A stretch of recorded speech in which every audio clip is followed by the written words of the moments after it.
Olá a todos, meu nome é Guilherme Machado e hoje vamos dar continuidade ao estudo do direito falencial. Hoje nós vamos trabalhar aí liquidação e encerramento do processo de falência. Hoje encerra todo aquele procedimento que começamos aí há um tempo atrás com nossos vídeos, podcasts, e hoje a gente põe fim em todo esse processo de falência. Então vamos lá, seguindo os estudos. Primeiro aqui, a liquidação. O que é a liquidação? Olha, nós já sabemos quem são os credores, já classificamos os credores, inclusive os extraconcursais. Agora nós precisamos transformar o ativo em dinheiro para consequente pagamento dos credores, desses passivos. Então, para isso nós precisamos liquidar, nós precisamos de ferramentas para poder liquidar esse ativo e transformá-lo em dinheiro. Então nós temos formas ordinárias, que são formas que estão disciplinadas na lei de falência, e forma extraordinária. Como forma ordinária, está lá no artigo 142, nós temos o leilão, a proposta fechada, e o pregão. Atenção para o pregão, porque o pregão não é esse pregão que costuma se ver lá na lei de licitações. A primeira forma de liquidação é o leilão, que é a venda por maior lance. Simples.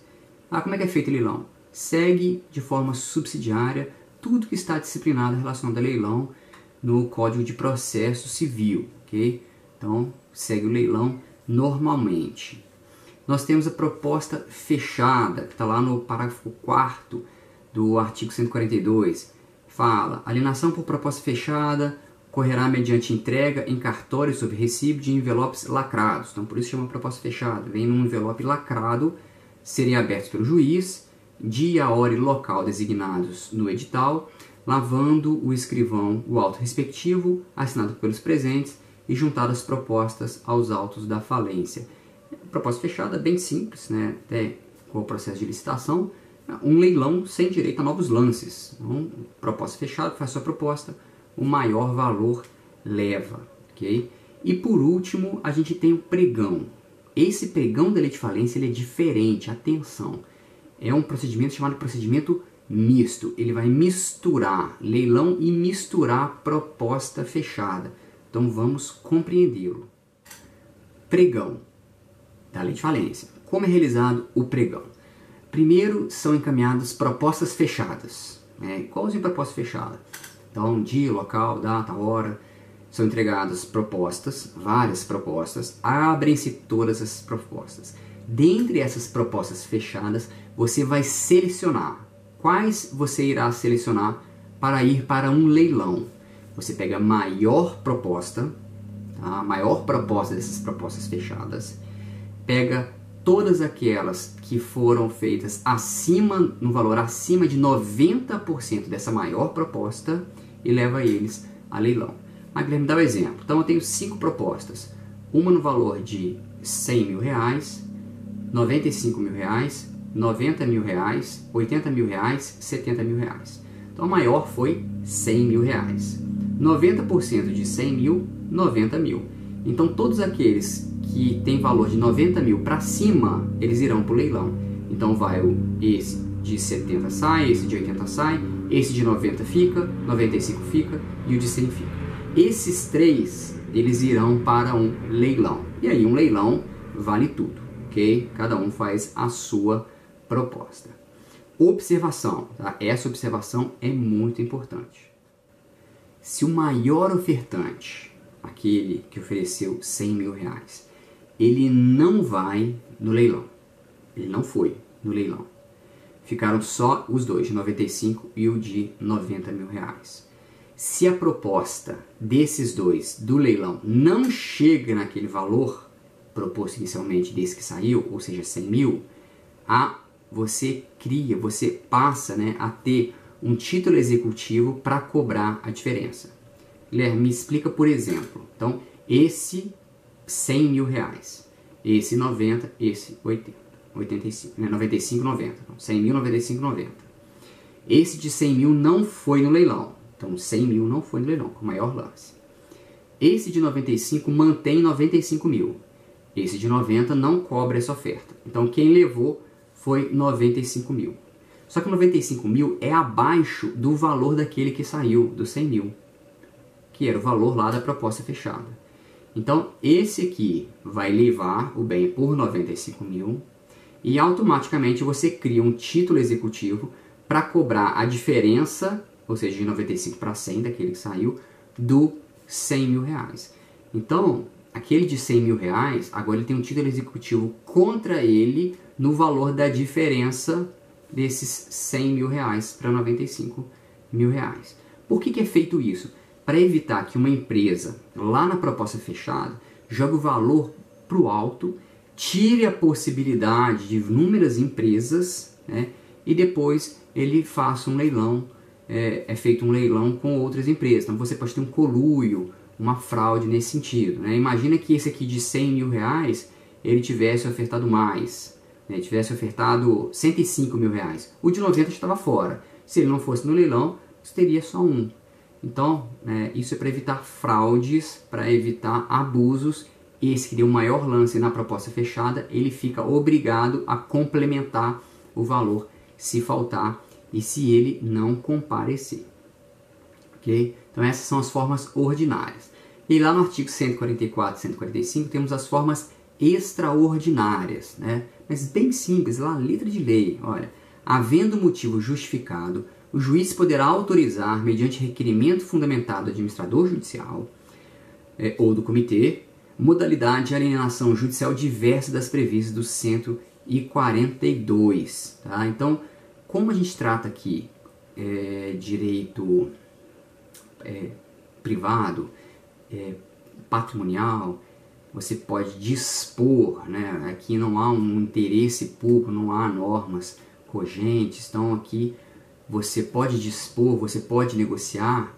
Então aqui, havendo uma proposta fora dessas três possibilidades de alienação que seja mais vantajosa para a massa falida, pode ser autorizado. Lá no 145, o juiz homologará qualquer outra modalidade de realização de ativo, desde que aprovada pela Assembleia Geral de Credores, que são os grandes interessados, né? Por que vai se proibir alguma coisa de interesse e que vai trazer benefício para esses credores e os credores anuindo, inclusive com a constituição de sociedade de credores ou de empregados do próprio devedor, com a participação, se necessário, de atuais sócios ou terceiros. Né? Então aqui vai demonstrar inclusive a possibilidade de constituição de sociedade de credores, que seria uma outra modalidade. Okay? Então é possível fugir proposta fechada, leilão e pregão? É possível, desde que seja justificado e demonstre que há interesse, que há vantagens e seja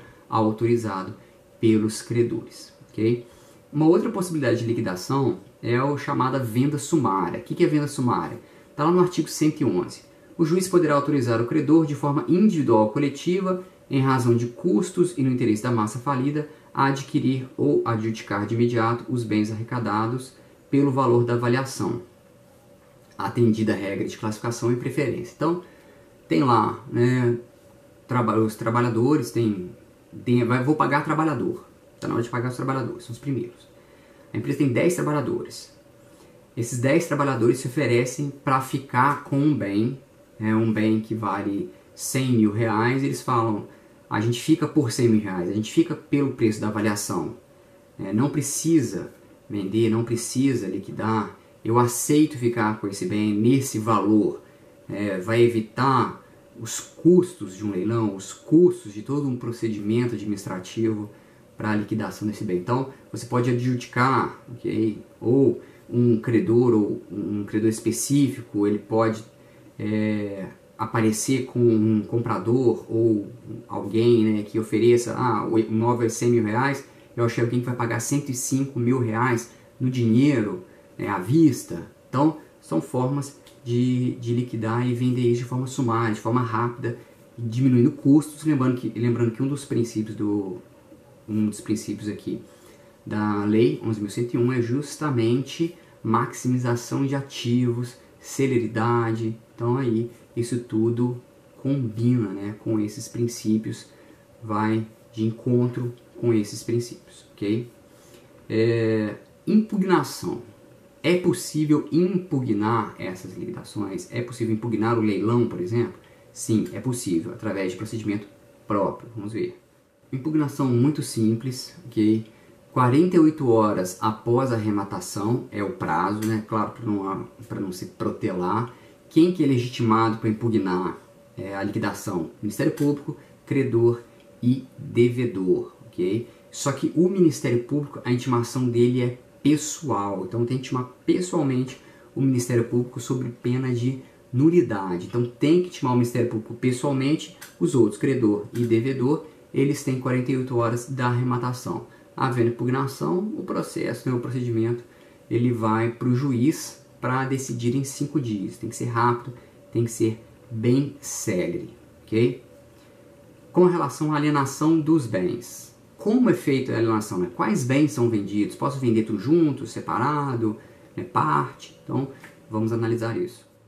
Com relação a essa alienação, há uma ordem que busca-se, né, justamente para tentar maximizar esses ativos, que é tentar vender a empresa como um todo primeiro, para depois picar ela, né, colocar ela em pedacinhos. Então, primeiro você tenta vender a empresa como um todo, toda a empresa.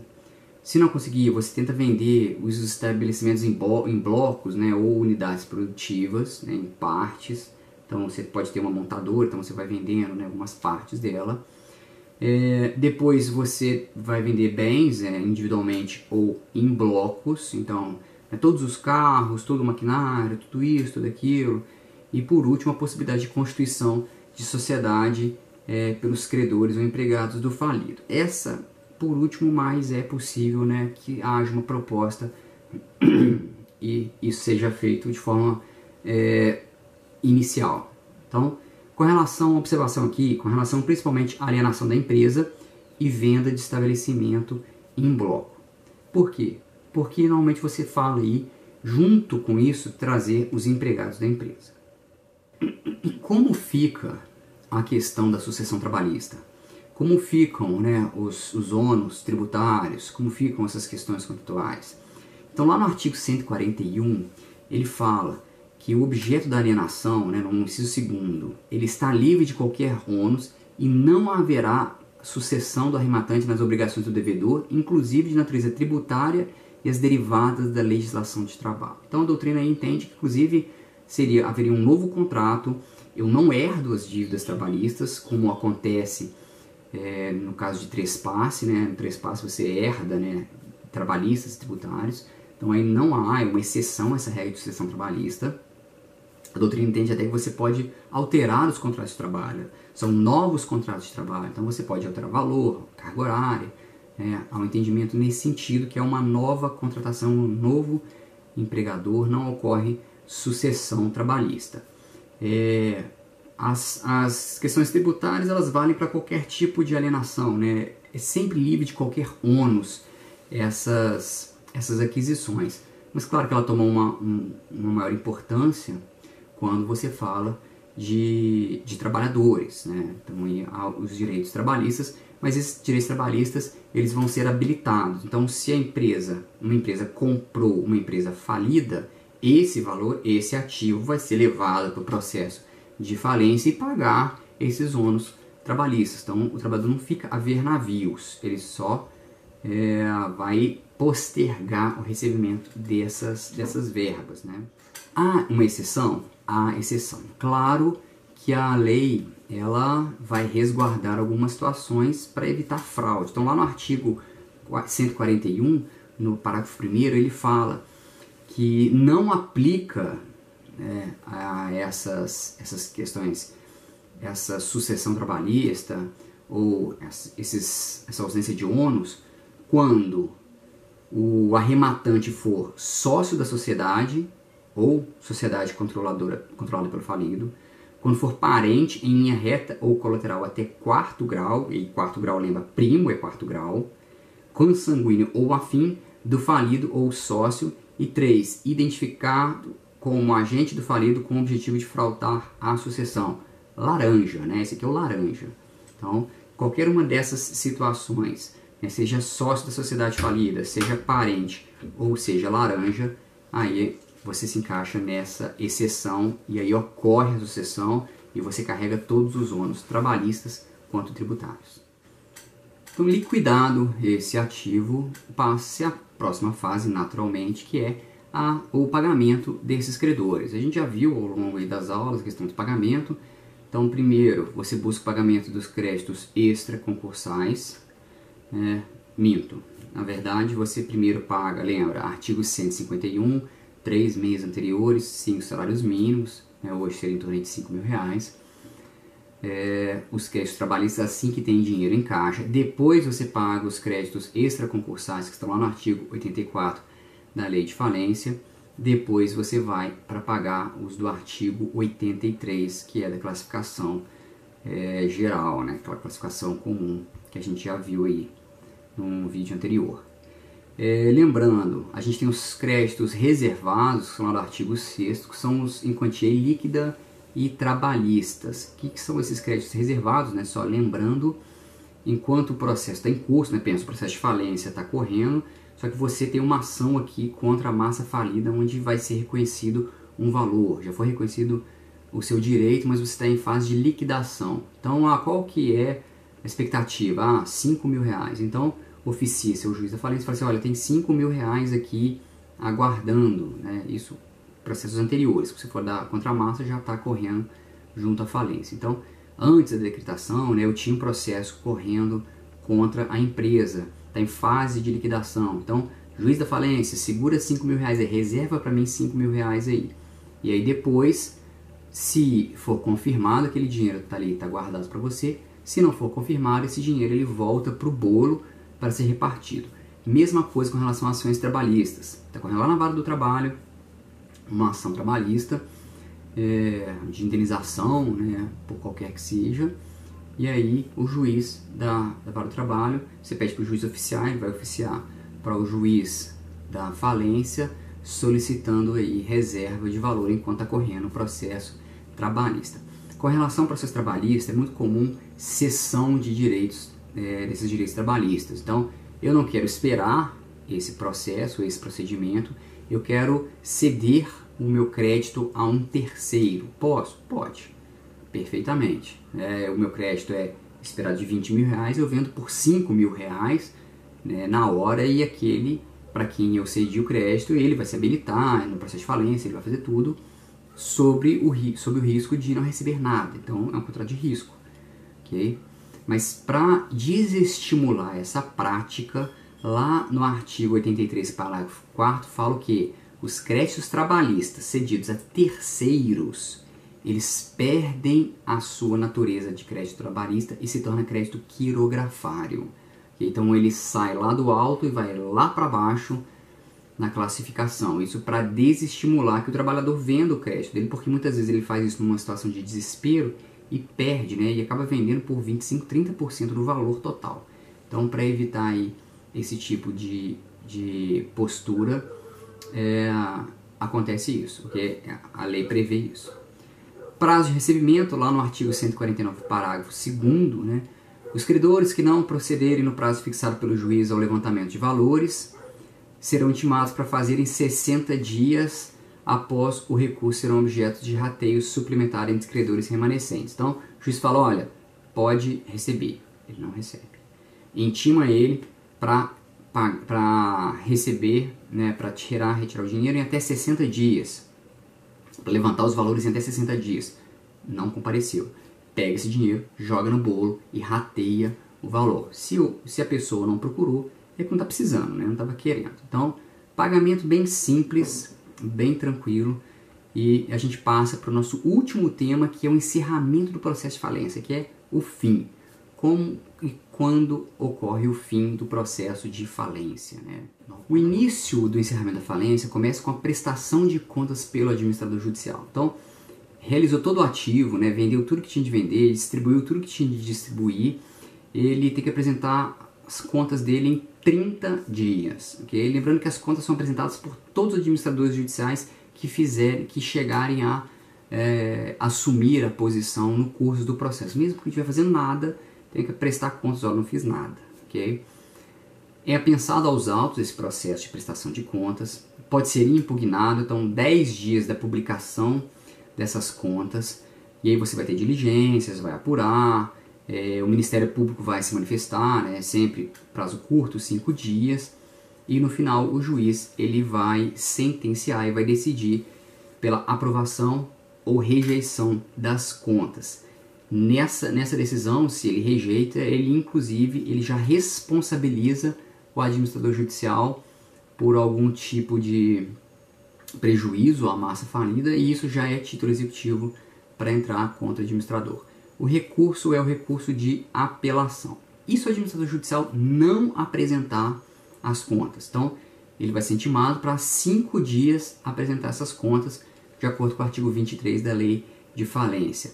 Não apresentando, a gente já viu isso quando a gente analisou o administrador judicial, ele é destituído, o juiz nomeia outro administrador judicial e responsabiliza, se houver algum tipo de responsabilização de algum prejuízo à massa falida, a esse administrador que não apresentou contas. Okay? A outra possibilidade é a rejeição, está lá no artigo 154, parágrafo 4º da Lei de Falência. A sentença que rejeita as contas do administrador fixará suas responsabilidades, poderá determinar a indisponibilidade ou sequestro de bens e servirá de título executivo para a indenização da massa. Então, o que eu disse? O juiz ou ele aprova ou ele rejeita.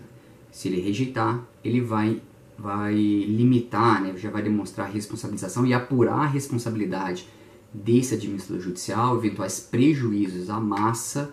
Ele pode inclusive determinar sequestro de bens para resguardar aí o pagamento dessa indenização.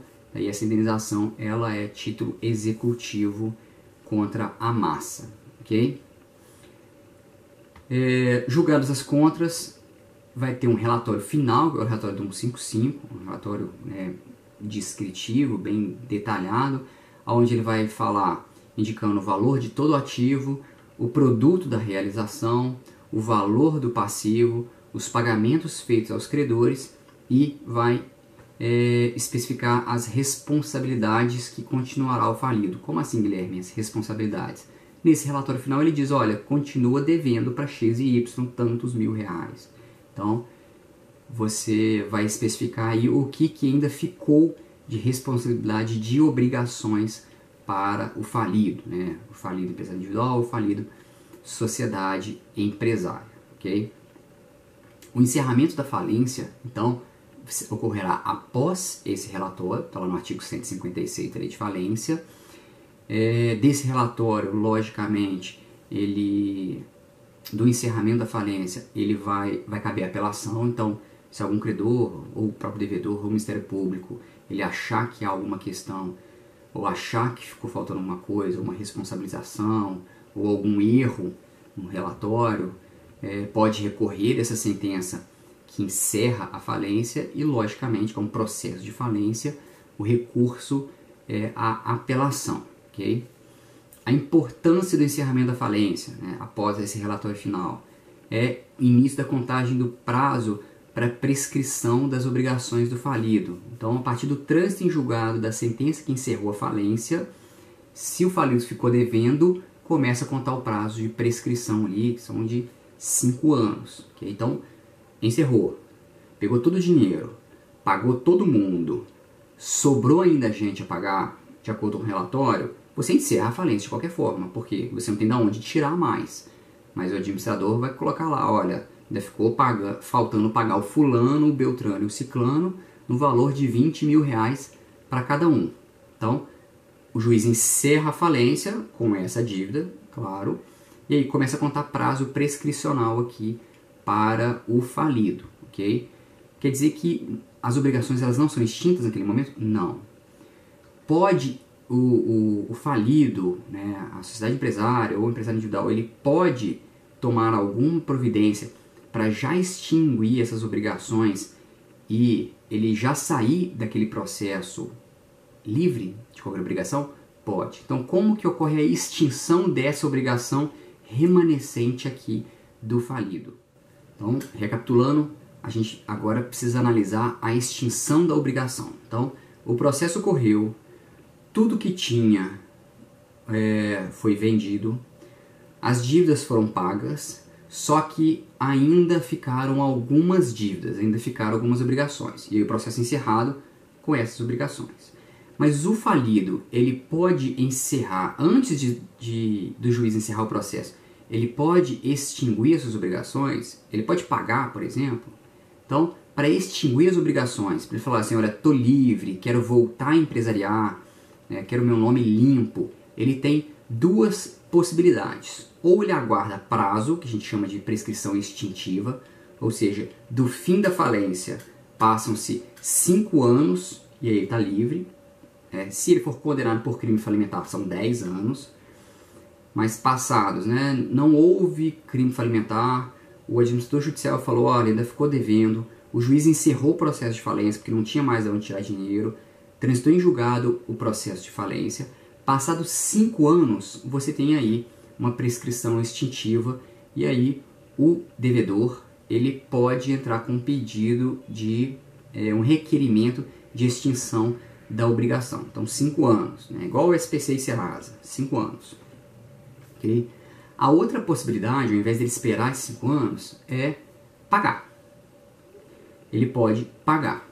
Então, como que ele vai pagar? Qual o procedimento para ele pagar? Ele pode pagar no curso do processo, se ele pagar todos os credores fica extinto, ou depois de pago tudo, se ele pagar mais de 50% dos créditos criografários, ele também está desonerado dessa obrigação.